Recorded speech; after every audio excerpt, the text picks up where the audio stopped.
Alright, quick video on USB tethering through an Android device specifically. Probably works the same for an iPhone, but I don't have one to test, so we're just going to go off of what I have done on my end. Basically what spurred this is Comcast has been sucking lately, and the internet keeps going out literally every single day, every hour or so, completely randomly. It'll go out for 2 minutes, it'll go out for 20 minutes. It's been out right now for about a half hour probably, and I got a little bit sick of it, so I started looking into USB tethering because I know I have hotspot options available on my phone, and that includes USB tethering through Verizon. So basically what I did is I plugged a USB-C cable into my phone, other end into the back of my computer, and as you can see the tethering is currently working. It says no internet though, so it shows it's connected but the internet's not working. It's timing out, as you can see. So I was messing around with some of the settings. If you go to the internet settings here, go open network and internet settings, you can change adapter options, which will bring up this page.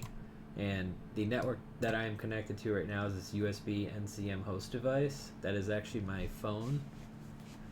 And what you need to do to get the internet to actually work to at least the full capacity is to go into the properties on this, go to sharing, and then make sure you select this allow other network users to connect through this computer's internet connection. Hit OK, and you'll see here it should start pinging. Yep, so my ping out is working now. Internet should be good to go.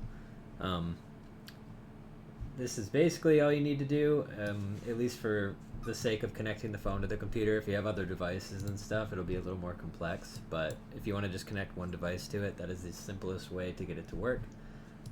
If you're wondering where that setting is in your Android device, it looks like this, and the instructions are here. So settings, network and internet, hotspot and tethering, and then turn on USB tethering.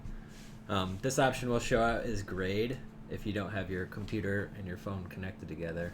So if it's grayed out, make sure your device is actually connected to your computer. But hopefully this helps somebody. Specifically, like if you play RuneScape or something, this is just a little side thing. If you play Hardcore Iron Man, a lot of people that play that actually use tethering so they don't disconnect from the game and end up dying. So this can be helpful to people that are playing RuneScape as well. So thank you for watching. Hopefully this is helpful, and good luck.